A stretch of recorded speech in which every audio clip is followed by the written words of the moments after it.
En el siglo I a.C., la Roma republicana reivindicaba su papel en la historia, su lugar en el mundo.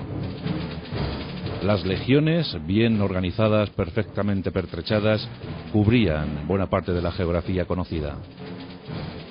Eran momentos de gloria, momentos previos a la época imperial. Todavía sonaban los ecos de la dictadura de Sila, de aquel que estuvo a punto de asesinar al mismísimo Julio César. Guerras civiles, desencuentros, contiendas y sobre todo una potencia emergente sustentada por la mano de obra barata, la mercancía humana, los esclavos. Tiempos de pan y circo, tiempos donde los gladiadores, por centenares, por miles, se batían en la arena del circo. Es una época sugerente, es una época vital, fundamental para entender la cultura europea. Bueno será que nos adentremos en los pormenores de aquella etapa y sobre todo en la peripecia de un gran gladiador, un rebelde, un icono de la libertad. Su nombre, Espartaco.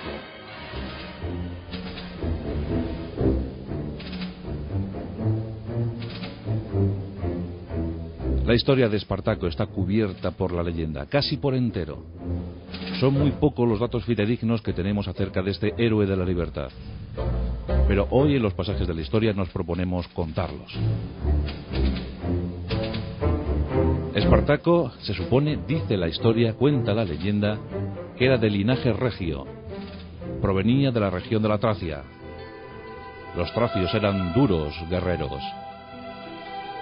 Y allí un linaje dominó durante mucho tiempo, los espartácidas.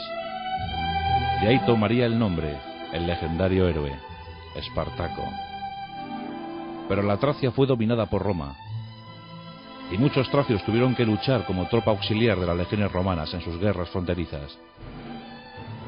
Y aquí nos encontramos a Espartaco, nacido aproximadamente hacia el 113 a.C., siendo ya muy joven, se alista como legionario y lucha en esas guerras que se libraban contra los germanos, contra los galos, los celtas. Son tiempos duros donde la vida apenas vale nada, donde los esclavos por miles, por cientos de miles, llegan a raudales a Roma para levantarla, para fortalecerla. Roma, la eterna ciudad, la eterna capital del mundo. En esos tiempos de confusión aparece la figura de Espartaco. Los esclavos se rebelaban constantemente, escapaban, huían, luchaban contra sus opresores, contra sus dueños, sus supuestos dueños. Ya en Sicilia, tierra libertaria por excelencia, los esclavos habían protagonizado muchos motines, siempre sofocados. Una primera gran guerra acabó con miles de esclavos muertos sobre los campos de batalla. Y Espartaco aparece para la historia en ese año 73 a.C.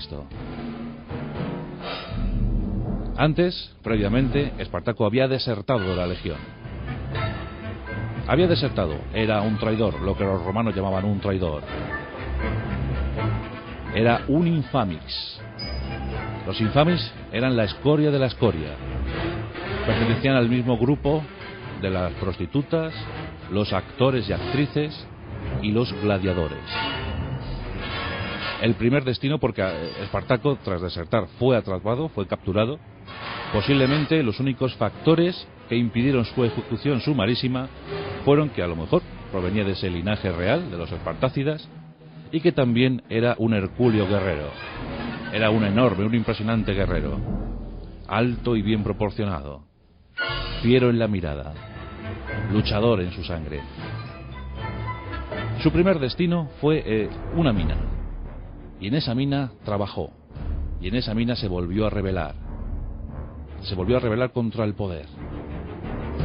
Los romanos optaron ya por la decisión final, destinarle a la lucha de gladiadores. Espartaco iba a morir en las arenas del circo para sonrisa, para goce, para disfrute de los romanos. En ese tiempo, ya os digo que eran miles los gladiadores que morían. Era la gran diversión de Roma. Por doquier afloraban los circos, donde luchaban por parejas, con diferentes armas, armaduras, diferentes métodos. Pero en ese siglo I, antes de Cristo, empezaron también a aparecer las grandes escuelas de entrenamiento. Y un lugar célebre por sus escuelas de entrenamiento, sus ludi, así se llamaban, era Capua. Capua ya se había hecho famosa en tiempos anteriores por Aníbal. Aníbal había pasado algunos años, algún tiempo, algunos meses en Capua. Se hablaba de los placeres hedonistas de Capua. Pues allí, en una escuela, en la escuela de Léntulo, bueno, pues había un buen número de gladiadores, provenientes de diferentes áreas sociales. Por un lado, los prisioneros, los reos de guerra, cautivos, combatientes que iban a luchar en las arenas de los circos. Por otro lado, los cautivos y convictos, condenados, que en lugar de ser ejecutados, pues esperaban su mejor oportunidad en las arenas de esos circos para luchar, morir, vencer, seguir adelante un día más, combatir un día más. Por otro lado, un grupo de hombres libres, de escasa fortuna, de patrimonio mermado, que pretendían, al ser gladiadores, pues pretendían reivindicarse, redimirse como ciudadanos libres, conseguir fortuna. No olvidemos que un gladiador, por combate, podía obtener en un solo combate 3 veces el sueldo de un ciudadano medio de Roma en un año. Un buen gladiador multiplicaba esa cantidad por 4. Por tanto, muchos ciudadanos libres se alistaban, se apuntaban a ser gladiadores, por si acaso tocaba el cuerno de la fortuna. Pero el caso de Espartaco era distinto. Era un convicto, era un condenado a morir. Los gladiadores se ejercitaban durante meses, se invertía muchísimo dinero en ellos. Ya os digo que había muchas clases de gladiadores. Procuraban separarles, después de las primeras guerras de esclavos, procuraban separarles en estas escuelas para que no se entendieran. Las lenguas eran diversas, muy variadas. Y en esos pequeños grupos, llamados familia, pues se establecían amistades tremendas, amistades eternas. Los gladiadores se hacían también aliados. La poca fortuna que tenían era que precisamente sus amigos posiblemente serían también sus ejecutores. Pero aún así, Espartaco se empieza a entrenar como gladiador y enseguida da muestras de fiereza, muestras de ser un hombre, un guerrero de primer nivel. Es tracio, en consecuencia lucha como los tracios, una rodela y una espada corta. Eso le permitía muchísima agilidad. Espartaco destaca como gladiador. Pero Espartaco no quiere acabar su vida en las arenas de los circos. Espartaco no quiere servir de carnaza patibularia para los ciudadanos de Roma o de otra ciudad. Espartaco se quiere rebelar. La imagen que ofrecían las escuelas de entrenamiento, las ludi, era muy colorista. En sus arenas, en sus campos de entrenamiento, se podía ver gladiadores de todas las procedencias. Había asiáticos, helenos, germanos, celtas, los propios romanos, hispanos. Había gente de todo el mundo conocido. Espartaco era tracio. Nos encontramos en el verano del año 73 a.C. Un grupo de gladiadores se está entrenando. Se les está preparando para ir a Roma. En ese viaje a Roma, donde tienen que entrar en contacto con la ciudad, Espartaco contempla horrorizado una escena. Aquí entramos en la leyenda.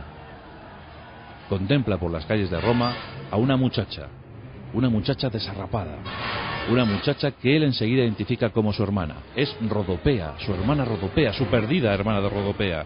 No sabía de ella nada hacía años. Habla con ella, le cuentan su historia. Rodopea es esclava y además prostituta. La han convertido en prostituta. Es escoria de la escoria, es infamis. Espartaco se rebela ante esto. Su rabia crece por dentro. No soporta más la condición de esclavo. Va a proclamar un levantamiento, va a proclamar su rebeldía. Cuando vuelve a Capua, se pone de acuerdo con unos amigos, se pone de acuerdo con un grupo selecto de gladiadores, los mejores, y con 200 inicia la revuelta.